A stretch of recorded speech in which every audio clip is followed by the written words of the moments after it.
Très cher développeur .NET, je te souhaite la bienvenue dans cette vidéo où je vais aborder la question d'un abonné qui m'a été posée. Donc comme je l'ai dit, c'est une série que j'essaye de commencer. Si jamais de votre côté vous avez des questions techniques, des incompréhensions ou autres, n'hésitez pas à laisser votre question en commentaire ou à me contacter par un moyen à votre disposition, que ce soit email, Discord ou autre. Et l'idée de cette série, c'est vraiment de faire grandir la communauté avec des questions que des gens se posent autour de .NET et dont j'essaye d'apporter un maximum d'explications et la résolution du problème si jamais c'est possible, avec mon point de vue et mon approche qui n'est pas forcément la meilleure d'ailleurs, parfois je peux me tromper ou parfois je n'ai pas un point de vue approprié et certains ont une meilleure solution et dans ce cas-là, l'espace commentaire est utile pour qu'on puisse en discuter. Quoi qu'il en soit, c'est la seconde vidéo de cette série, on va aborder donc une seconde question autour des techno.NET et plus précisément autour des API Minimal API et de la sérialisation. Mais avant toute chose, si tu aimes ce que je fais et que tu veux soutenir mon travail, n'hésite pas à lâcher ton pouce vers le haut sous la vidéo. Tu peux également t'abonner à ma chaîne avec ou sans notification. Et si tu veux plus de contenu autour des techno.NET, je te renvoie vers ma plateforme htlearning.com. Tu as le lien dans la description. Tu y trouveras l'intégralité de mon catalogue de formation au format VOD. Et d'avance, je te remercie de ton soutien. La question, cette fois-ci, porte sur les Minimal API et sur la sérialisation. Je vais donc ouvrir le code qui m'a été fourni pour qu'on puisse le balayer ensemble et comprendre un petit peu ce qui se passe. On va commencer par les fondamentaux. Nous avons donc ici un modèle. Bien entendu, ce modèle a été simplifié par rapport, je pense, au problème initial de cet abonné. L'idée n'est pas de montrer tout son modèle, mais bien de montrer la problématique qu'il a. Donc on a un modèle, une classe qui respecte totalement les conventions C#, notamment la convention comme quoi une propriété en C# doit commencer par une lettre majuscule. Je sais que certains vont résoudre le problème que je vais montrer dans cette vidéo en mettant une lettre minuscule ici au nom de cette propriété, mais moi je préfère garder mon code au niveau des conventions, on va dire C# compliant, si je peux dire ça comme ça, pour rester dans ce qui est recommandé au niveau communautaire. Donc je crée une instance de ce modèle et on le retourne sur un endpoint, ici je l'ai mappé à la racine mais on s'en fiche un petit peu, en tant que JSON. Donc results.json permet de récupérer le JSON d'un modèle, même si d'ailleurs on fait un result.ok, on aura également la valeur qui sera sérialisée, mais l'avantage du JSON qui est ici, c'est qu'on peut lui passer en second paramètre ce qu'on appelle le JSON Serializer Context. Quel est ce contexte? C'est ce qui est défini ici. On remarquera par ailleurs que c'est une classe partielle. Pourquoi?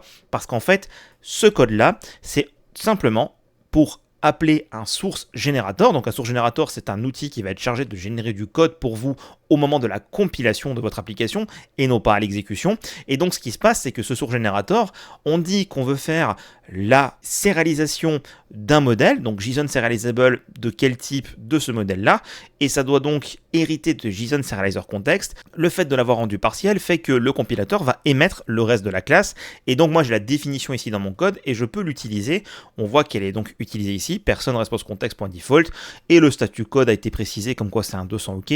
J'avais envie de dire presque ça c'est facultatif, mais c'est pas très grave. Et donc en fait ce qui se passe, c'est que cette personne me disait, je comprends pas, ici dans mon API, j'ai configuré les options HTTP par rapport à la sérialisation JSON, notamment comme quoi il doit être insensible à la casse, mais surtout que le naming lié aux propriétés est le camel case. Donc c'est-à-dire qu'on respecte cette fois-ci les standards du web JavaScript, où est-ce que le nom des propriétés commence par une minuscule et après c'est du camel case, donc tous les mots sont avec une majuscule, qui est donc différent de ce que fait C# qui lui est Pascal Case, donc on a une majuscule au début. Et donc en fait il me disait, je comprends pas, j'ai personnalisé ici mes options, j'ai créé un contexte pour être beaucoup plus performant par le source générateur, et quand je fais ça, ça me retourne le JSON avec un N majuscule, le N majuscule de ma classe, alors qu'ici j'ai défini ça autrement.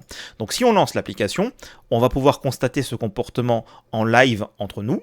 Ici, j'ai le JSON et on voit bien effectivement qu'on a un N majuscule. Donc, en bref, on pourrait se dire, il y a un bug, ce n'est pas respecté. Faisons une petite expérimentation. On va supprimer ici le contexte. Donc, remarquez qu'on a également JSON sans passer forcément d'option ou de contexte. Donc ça, c'est tout à fait valide. Je vais lancer l'application. Et donc, en ouvrant l'application à la racine, cette fois-ci, j'ai un N minuscule. Pourquoi ça ?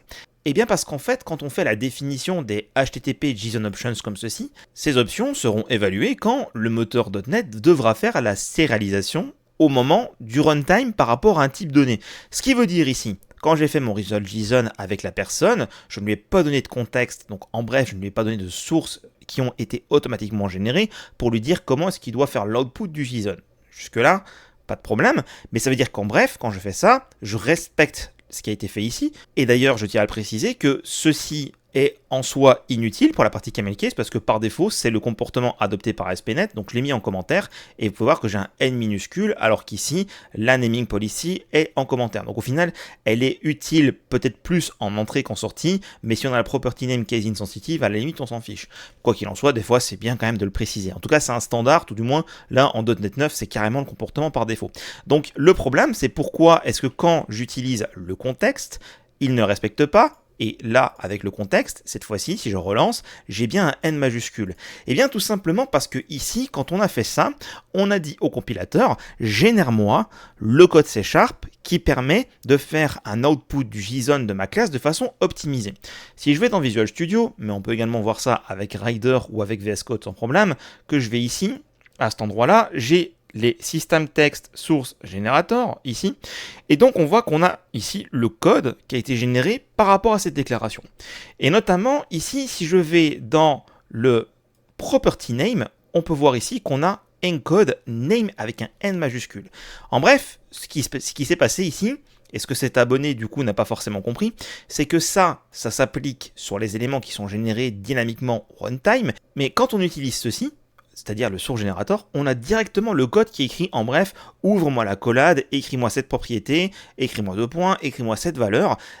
Et ça, ce sera ultra optimisé parce que ça n'utilise pas de réflexion à l'exécution, ça va juste prendre le modèle et extraire les propriétés de façon dynamique, sans qu'on ait besoin d'avoir de la réflexion pour trouver le nom de la propriété et appliquer d'éventuelles options. Donc la seule chose qui manque à cet abonné pour y arriver, c'est de donner ici des options, et en fait on peut personnaliser la façon dont le source generator va créer le code pour écrire le JSON en sortie. Et donc on va utiliser pour ça JSON Generation Option, et là on voit qu'on en a tout un paquet, d'ailleurs il y en a beaucoup qui ont été rajoutés en .NET 8, .NET 9, et celui qui va nous intéresser ici, dans le cas précis, c'est le Property Naming Policy, le même que celui-ci. Donc on va mettre Property Naming Policy est égal à, et là on va reprendre le camel case, comme ceci. Donc ce que je dis simplement au compilateur, c'est quand tu me crées le code pour aller compléter la définition de cette classe, choisis cette naming policy.